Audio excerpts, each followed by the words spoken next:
आज हम आपको सिखाएंगे पास्ट कंटिन्यूअस टेंस।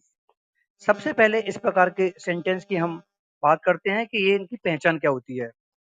जिन वाक्यों के अंत में रहा था, रही थी, रहे थे आदि शब्द आते हैं एवं कार्य का भूतकाल यानी कि बीते हुए समय में जारी रहना पाया जाता है, उन्हें पास्ट कंटिन्यूअस टेंस कहते हैं। यानी कि हमारा जो भी कार्य हो रहा है वो हमारा बीते समय में चल रहा है। इसमें 3 प्रकार के सेंटेंस होते हैं। हम आपको इसकी फॉर्मेशन पहले ही बता चुके हैं। पहला सेंटेंस होता है एफर्मेटिव।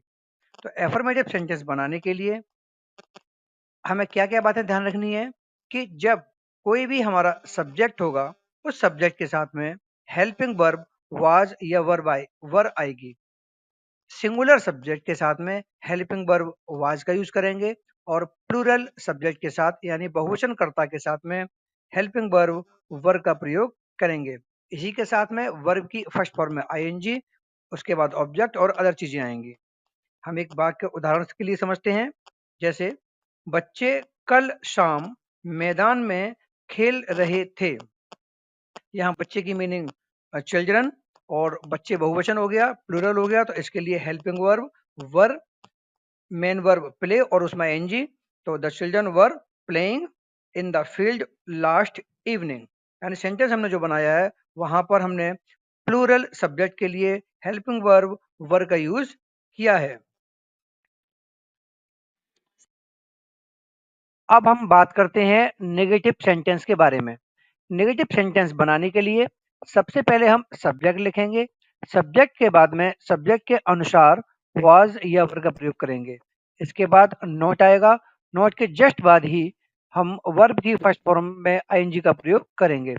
तो ऑब्जेक्ट और अदर चीजें, हमें यहाँ खास बात यह ध्यान देने वाली बात है कि नोट हमेशा मुख्य क्रिया यानी कि मेन वर्ब से पहले आएगा। एक उदाहरण के तौर पर हम समझते हैं, किरण सुबह खाना नहीं पका रही थी। तो इसके लिए सब्जेक्ट हमारा किरण है और किरण के साथ हमने वाज का यूज किया। तो किरण वाज नॉट, बरो हमारी पकाना यानी कि कुक है, तो कुक में हम आईएनजी का प्रयोग करेंगे। Kiran was not cooking the food in the morning. आइए अब हम अगले सेंटेंस इंटरोगेटिव के बारे में बात करते हैं। इंटरोगेटिव सेंटेंस दो प्रकार से बनाए जाते हैं, जिनमें प्रश्नवाचक शब्द वाक्य के बीच में आता है। जैसे कब, कैसे, कहाँ, कौन, क्या, ये सारे वाक्य, सारे शब्द वाक्य के बीच में आते हैं। तो ऐसे वाक्य बनाने के लिए जब हमारा सेंटेंस क्या से शुरू होता है तो हम हमारी हेल्पिंग वर्ब सब्जेक्ट से पहले लिखते हैं। और अगर प्रश्नवाचक शब्द हमारा वाक्य के बीच में आएगा तो सबसे पहले हम प्रश्नवाचक शब्द की मीनिंग लिखेंगे। उसके बाद हमारी हेल्पिंग वर्ब आएगी, फिर सब्जेक्ट आएगा और सब्जेक्ट के बाद में अगर वाक्य नेगेटिव है, अगर नोट आ रहा है तो नोट लगाएंगे, अगर नहीं आ रहा तो नहीं लगाएंगे। उसके बाद वर्ब की फर्स्ट फॉर्म में आईएनजी, ऑब्जेक्ट और अदर चीजें। चलिए उदाहरण से समझते हैं। पहला हमारा उदाहरण है, क्या तुम कक्षा में शोर मचा रहे थे। तो यहाँ पर हमारा सब्जेक्ट है तुम के लिए यू आया, लेकिन यू के लिए जो हेल्पिंग वर्ब है वह आएगी वर। तो हमारा वाक्य वर से स्टार्ट होगा। तो वर यू, वर की फर्स्ट फॉर्म में ING, were you making a noise, यानी शोर मचाने की अंग्रेजी होती है मेक ए नॉइज। तो मेकिंग हो गया, were you making a noise in the class, question mark.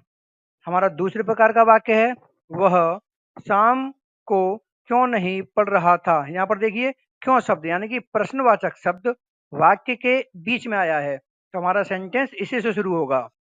क्योंकि अंग्रेजी वाई हम सबसे पहले लिखेंगे। इंटरोगेटिव सेंटेंस में जैसा कि हम जानते हैं सब्जेक्ट से पहले हेल्पिंग वर्ब आती है, तो वाई के बाद में आएगा वॉज, हमारा ही सब्जेक्ट है। तो वाई वॉज ही, नोट आ रहा है तो हम नोट लगाएंगे, नहीं आ रहा तो नहीं लगाएंगे। तो why was he note studying in the evening, question mark लगाना मत भूलिए। तो इस प्रकार से आज हमने आपको समझाया पास्ट कंटिन्यूअस टेंस। जो भी आपकी क्वेरीज हो आप कमेंट्स में लिखकर पूछ सकते हैं। प्रेजेंट कंटिन्यूअस और फ्यूचर कंटिन्यूअस की लिंक डिस्क्रिप्शन में दी हुई है, आप वहां से इनको देखकर समझ सकते हैं। तो इंग्लिश ग्रामर से संबंधित हमारी वीडियोस पाने के लिए हमारे इस चैनल को लाइक और सब्सक्राइब करना न भूलें। Bye bye.